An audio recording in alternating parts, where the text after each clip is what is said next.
Yo, what is going on YouTube? FLURRRRP is here coming at you with a Madden 15 video, and today I'm bringing you my opinion on some Madden 15 playoff cards that I'd like to see in the game. Now I'm going to be breaking this down into a 4-part series of AFC offense, AFC defense, NFC offense, and NFC defense. So if you guys want to see some legends, not current players, let me know, and let me know if you guys want me to keep up this series because I enjoy making these cards and showing you guys my opinion. So like I said, if you guys like this and you want me to do more of them, let me know in the comments below, and I'll be sure to put out 1 or 2 over the next few days. Starting off with the Indianapolis Colts, I decided to go with Andrew Luck, and now although he has great cards already, there's really no other offensive players I feel deserve it. Maybe Ahmad Bradshaw, because he had a great season, but he did get hurt, and maybe T.Y. Hilton, but I decided to go the easy, safe route and go with Andrew Luck for multiple reasons. One being his 4,761 passing yards, which was #1 in NFL history, I believe, and obviously #1 in the league. Throughout this season, Andrew Luck also had a 96.5 quarterback rating and 43 touchdowns, along with 273 rushing yards, and he was the highest scoring fantasy player of 2014. Now, he was plagued by a lot of turnovers, but that really doesn't deny him of the fact that he had an amazing season, and definitely one of the best quarterback seasons in NFL history. Before I get into the Broncos, let me tell you guys that the Legends logo at the top left corner does not depict that these guys are legends. The promo that EA released had Darrelle Revis as a legend. He's a current player, so I basically just based these cards off of that card, which had the legends, like I said. So all these cards are going to be legends, even though they're not quote-unquote NFL legends.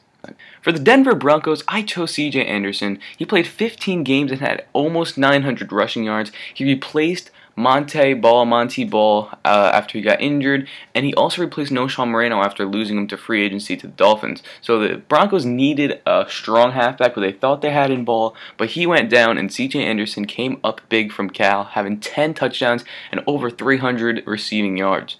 C.J. Anderson's variety skill actually helped the Broncos a lot because it strayed away from the passing game, because when you think of the Broncos, you just think of Peyton Manning gunslinging and all, but C.J. Anderson brought a new aspect to that offense, and I think that really helped out the Broncos, and it might help them go farther in the playoffs because of that. Next up is my boy Antonio Brown for the Pittsburgh Steelers, and I have him at a 99 overall, and for a variety of reasons. The reason I have him as a 99 is because there is no doubt in my mind that he is the best receiver in the NFL this year. Not in the NFL, but just this year, he definitely proved himself as #1. He played the best out of any receivers. He was the best playmaker, consistently putting up records and stuff. I know one of his records was consecutive games with 5+ receptions and 50 yards. He has like 28 games straight, and he's continuing that streak, which is fantastic. That's one of your most reliable, receivers. You cannot find someone like that in the NFL today. You would think Dez Bryant, Calvin, all those people put up stats, but Dez Bryant in the Lions just had a game today, and he was held to 40 yards. So Antonio Brown is just an absolute beast, and not to mention he has to fight with Martavis Bryant and Marcus Wheaton for catches as well. So it's not like he's the only receiver on his team where he's being targeted every single play. Okay, enough with my biased, opinionated bragging about Antonio Brown. Let's hop into some facts. As you can see, Antonio Brown played all 16 games, recording 1,698 receiving yards, which was #1 in the NFL. He also had 129 receptions, which was #1 in the NFL, and also a franchise record. Along with that, he had 15 touchdowns. I believe it was 12 touchdowns, a throwing touchdown, a punting touchdown, and maybe a rushing, but something along those lines. He had a punt return for a touchdown against the Bengals.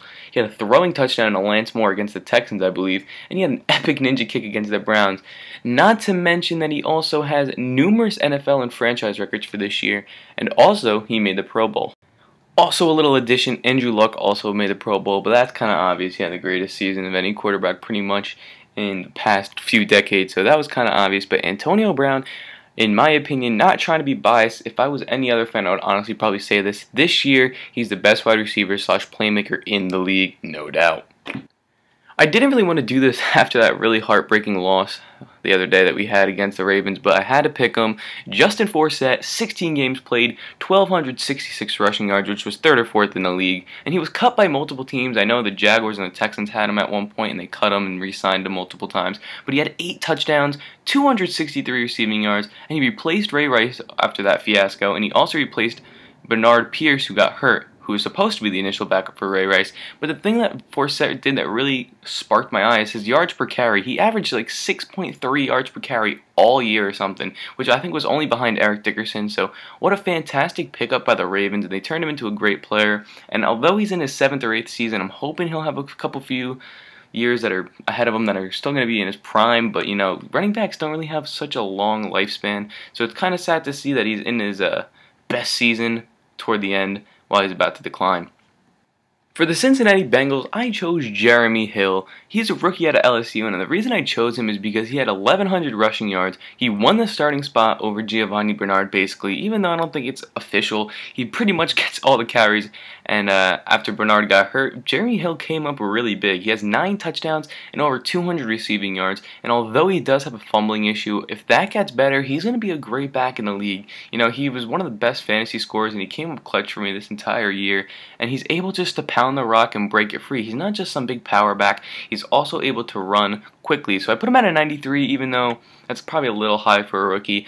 I just feel like a 93 is good enough to be able to use the Madden as a new card, but it's not too overpowered.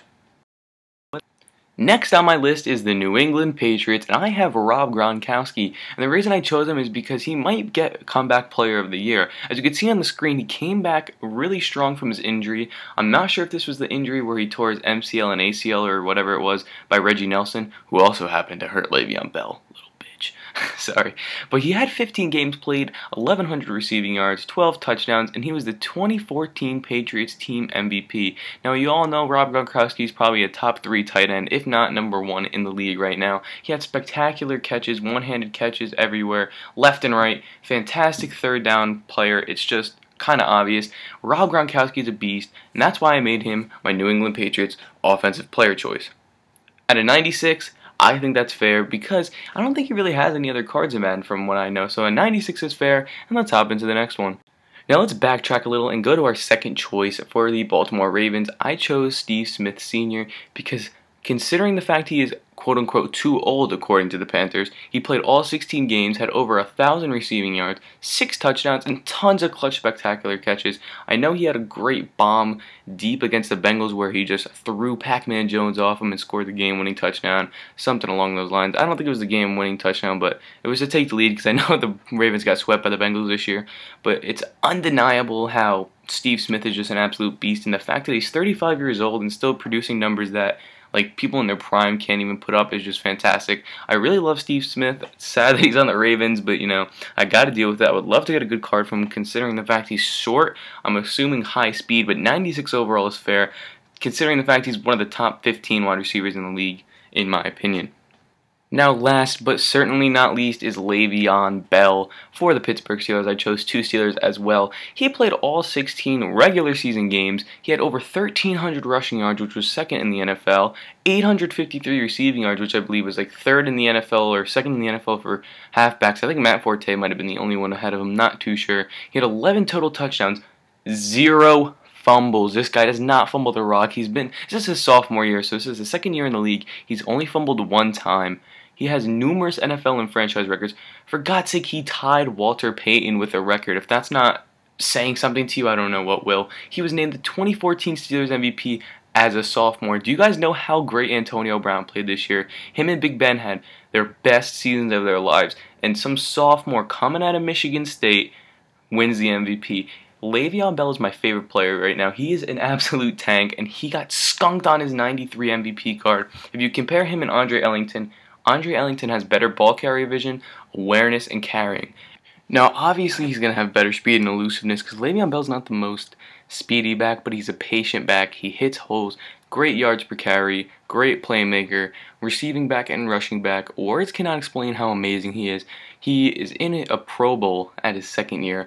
I can go on all day about this guy. He's a beast. He deserves a better card. There's no way a 93 is going to be his lowest card this year. Expect some big things from him. But thank you guys so much for watching.